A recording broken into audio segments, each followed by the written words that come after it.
Halo, jumpa lagi di channel Five and Chemistry. Di video kali ini saya bahas soal-soal assessment kedua dari bab 3 yang materinya stoikiometri. Materi kimia kelas 11A atau 11 semester 1 di kurikulum Merdeka. Ini lanjutan dari video sebelumnya ya. Di video sebelumnya itu soal-soal pilihan berganda, kali ini soal esai. Dan ada 5 soal esai yang mau saya bahas, dan langsung aja saya mulai. Nomor 1, ada sebanyak 7,2 gram logam magnesium Mg direaksikan dengan 100 ml larutan HCl 1 molar.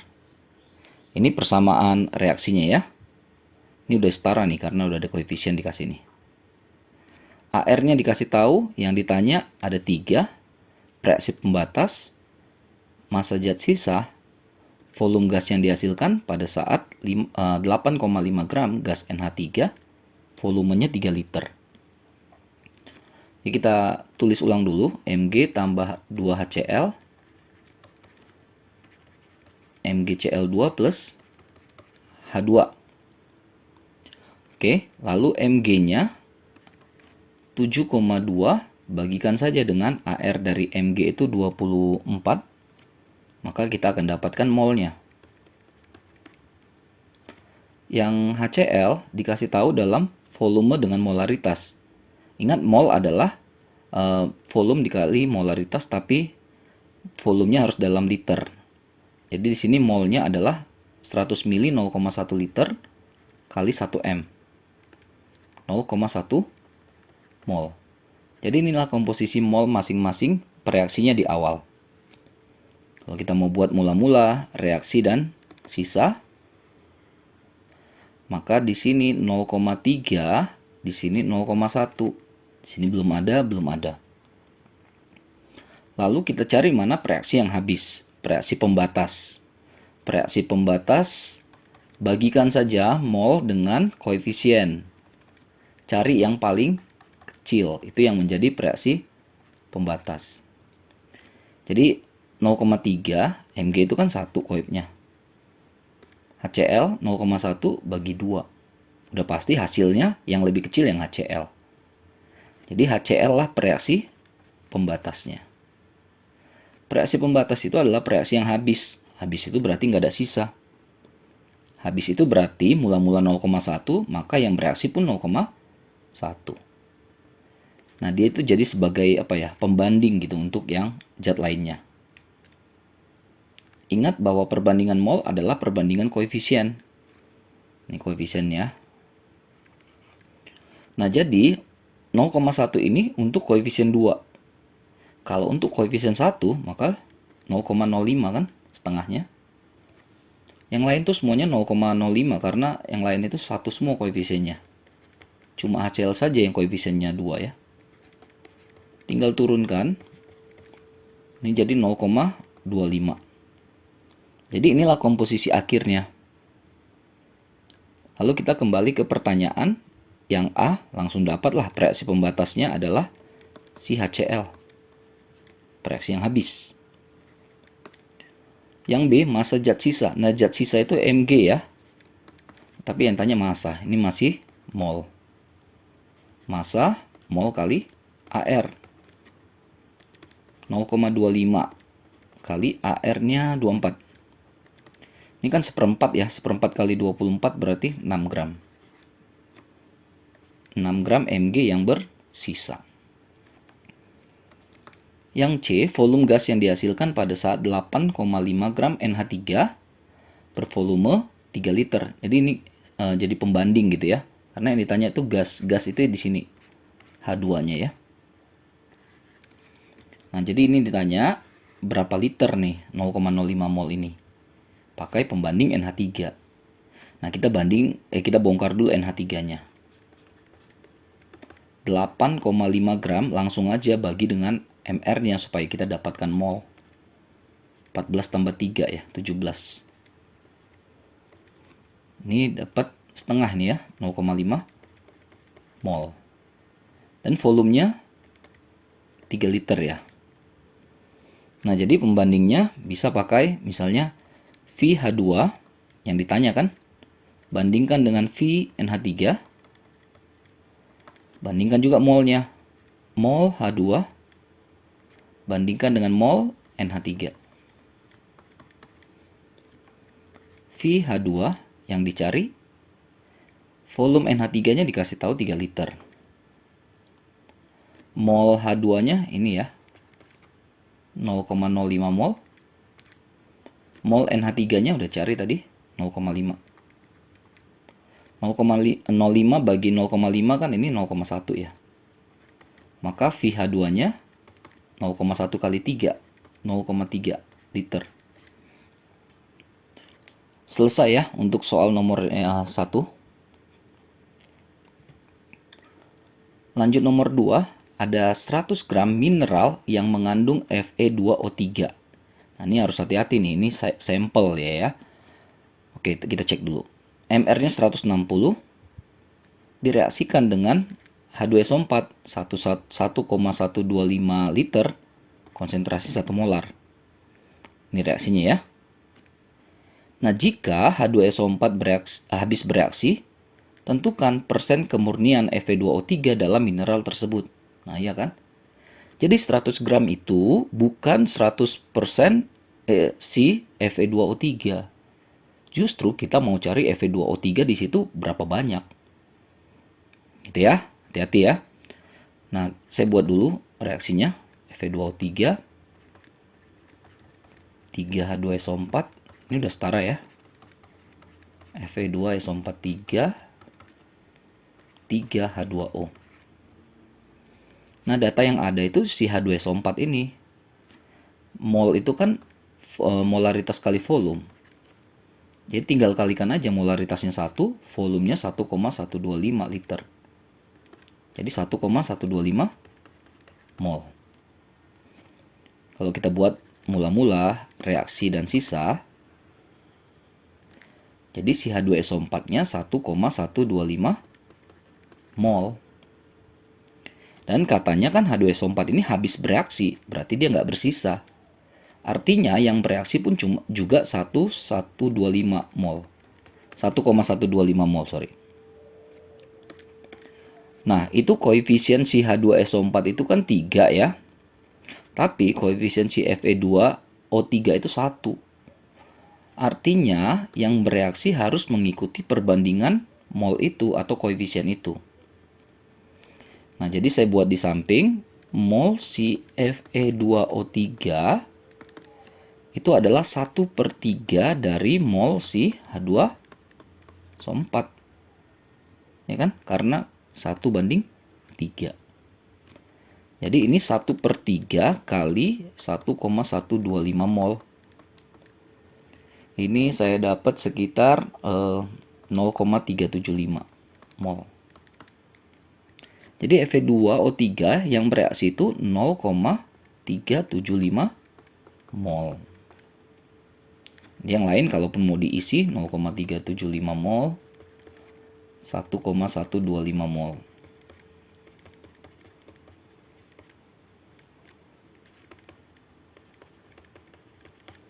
Oke, jadi kalau Fe2O3-nya 0,035 mol yang bereaksi, kan kita bisa cari masanya.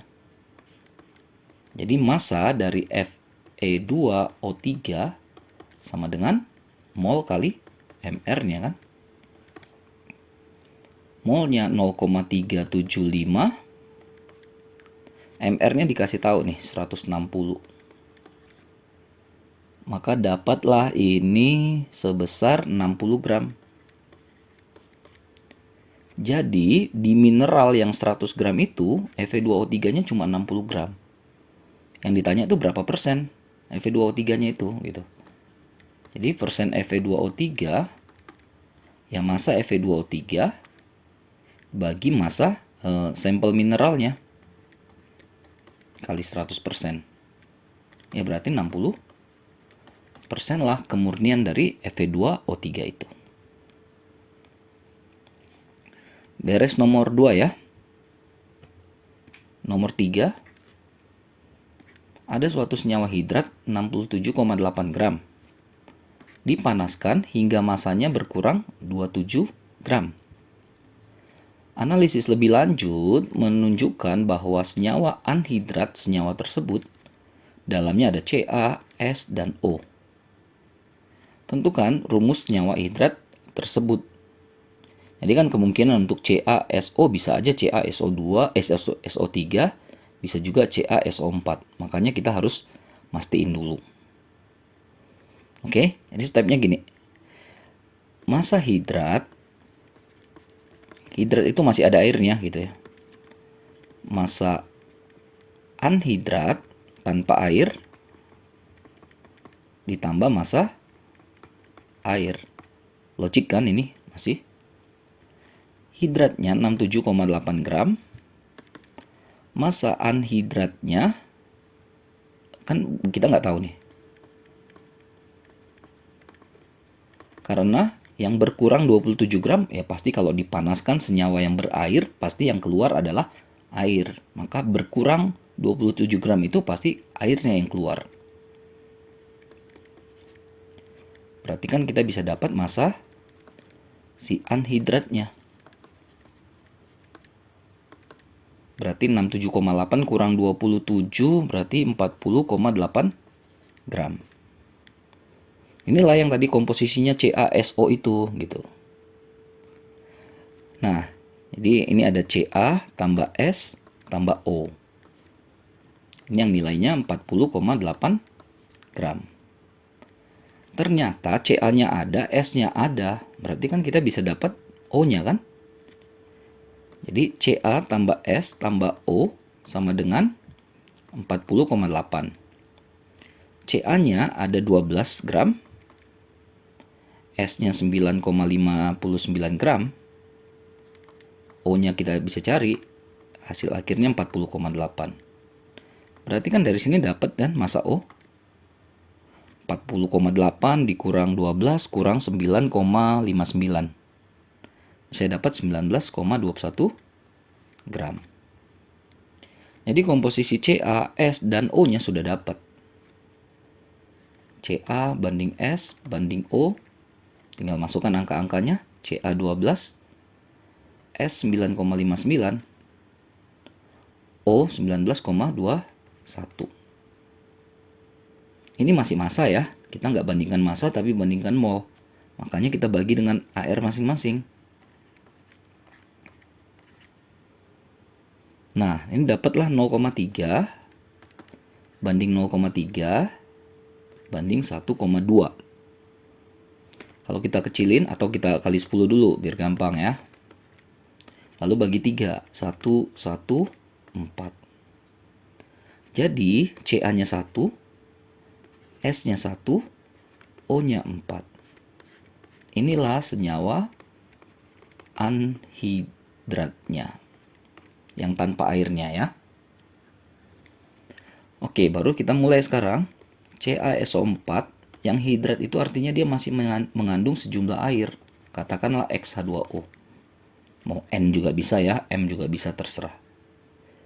Ketika ini dipanaskan, terpisah CaSO4 yang anhidrat tanpa air karena airnya lepas kan, menguap.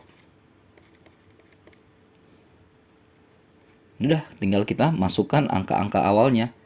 CaSO4 XH2O kan hidratnya katanya 67,8 gram. CaSO4 yang kita hitung tadi 40,8 gram. H2O-nya yang keluar 27 gram. Jadi komposisinya udah dapat. Kita itu mau cari ini ya, X ini. 40,8 bagikan dengan MR, wajib. Ca 40, S 32, O 16. 16 kali 4 itu 64 ya. 136 nih hasilnya. Kalau air mah udah pasti tahu ya, 18. Ini dapat 0,3. Yang ini dapat 1,5. Tahu 3 banding 15. Atau 1 banding 5. Ingat bahwa perbandingan mol ini adalah perbandingan koefisiennya. Koefisiennya adalah 1 banding X. Molnya 1 banding 5. Berarti ini 1 banding X. Maka X sama dengan 5. Jadi sebenarnya zat itu adalah CaSO4 yang hidratnya ada 5H2O.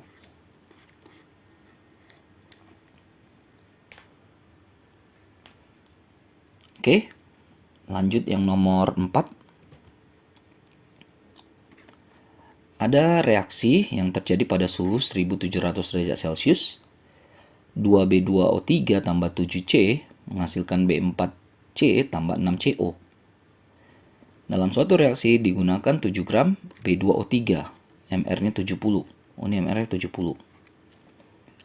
Dan 4,8 gram karbon, AR karbon 12 ya. Ternyata reaksi tersebut memberikan persentase hasil 80%. Nah, B4C yang dihasilkan berapa? Oke, saya tulis ulang dulu reaksinya. B2O3 tambah 7C menghasilkan B4C 6CO. Ini tadi MR-nya 70 ya. Tadi B4C juga ada nih, 56 ya. Yang dikasih tahu itu B2O3 7 gram.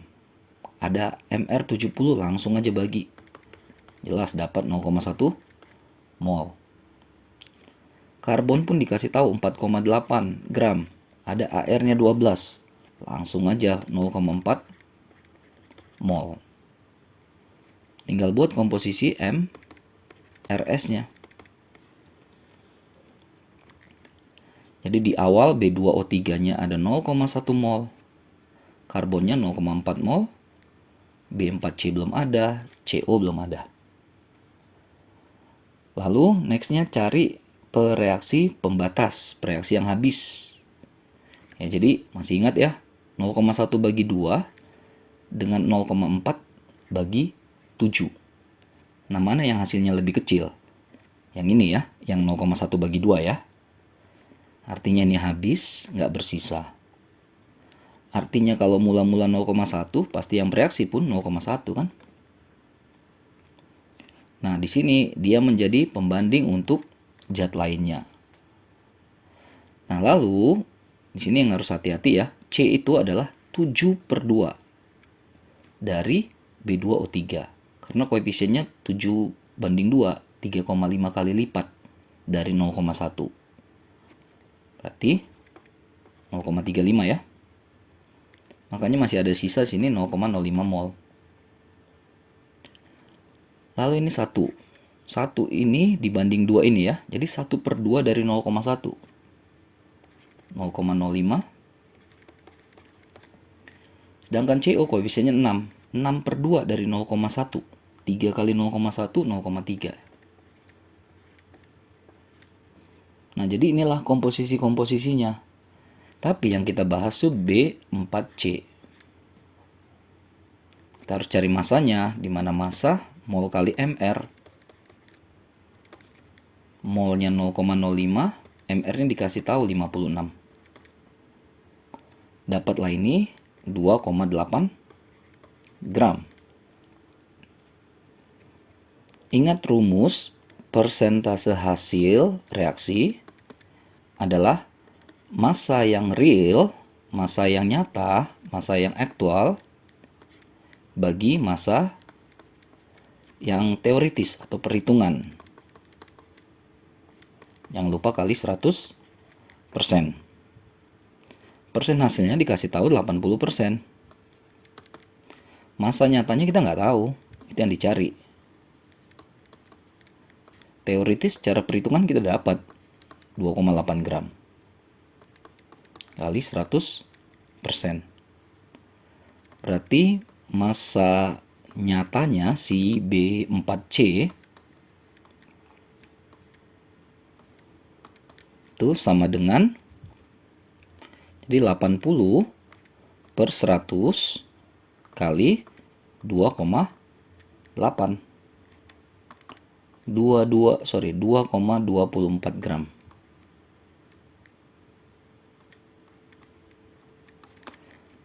Jadi inilah massa si B4C yang dihasilkan dari reaksi tersebut. Terakhir, nomor 5 ya. Unsur nitrogen merupakan salah satu unsur hara yang diperlukan tumbuhan. Unsur ini dapat diperoleh melalui pupuk urea, CONH2 2 kali. Yang A, berapa massa nitrogen yang terkandung dalam 100 gram pupuk jika kemurniannya 80%. Yang B, jika 1 meter kuadrat tanah ditanami tumbuhan tertentu, butuh 74,66 gram nitrogen. Berapa massa pupuk yang harus digunakan? Jadi konsepnya gini ya. Ini ada nitrogen. Nitrogen itu ada di dalam urea. Nah, urea itu ada di dalam pupuk urea. Jadi ini ada 3 yang berbeda ya. Oke, nah di dalam pupuk urea itu ada CONH2 2 kali. Ya, jadi tidak 100% pupuk urea itu isinya urea. Makanya kemurniannya nggak 100% nih, 80%. Gitu ya, itu dulu ya. Ke A. Massa nitrogen, yang dikasih tahu pupuknya itu adalah 100 gram. Yang dikasih tahu pupuknya, bukan ureanya. Tapi yang ditanya N-nya. Nah, jadi kita cari dulu ureanya. Ureanya itu ternyata cuma 80% dari 100 gram. 80 gram nih. Gitu ya. Baru kita cari N-nya. Massa N sama dengan jumlah N ada berapa banyak di situ kali AR-nya bagi MR dari CO NH2 2 kali massa urea. Jumlah N itu maksudnya ini, ada berapa dia? Kan dikurung 2 ya. Berarti 2. AR-nya 14, MR dari urea itu 60 ya. Massa ureanya adalah 80 gram ya. Ini saya dapat 37,33 gram. Lanjut ke B. 1 meter kuadrat tanah butuh 74,66 gram nitrogen. Yang ditanya berapa massa pupuk yang harus digunakan. Jadi kalau kita kembali ke atas itu ada nitrogen, ada ureanya, pupuk urea. Nah, sekarang yang diminta adalah kalau nitrogennya 74,66 gram. Oh, kalau yang tadi kan di sini 37,33 gram, pupuk ureanya 100 gram. Lalu kalau di sini 70 berapa tadi ya? 74,66 gram, pupuknya berapa gram? Kan gitu pertanyaannya. Tinggal bandingkan saja 37 ke 33 itu ada ke 74,66 itu kali 2. Maka pupuknya juga kali 2. 200 gram pupuk urea yang dibutuhkan. Oke, begitu ya untuk soal nomor 5 dan sekaligus selesai juga soal asesmen 2 bab 3 stoikiometri yang esainya. PG-nya ada di video sebelumnya ya. Mudah-mudahan bisa dimengerti, bisa dipahami. Mudah-mudahan bisa membantu buat kalian yang terutama sedang belajar materi ini. Mohon maaf kalau ada kesalahan kekurangan, saya cuma niat bantu saja. Jangan lupa cek terus update terus video-video terbaru lainnya di channel 5 and Chemistry ini. Sampai jumpa dan bye-bye.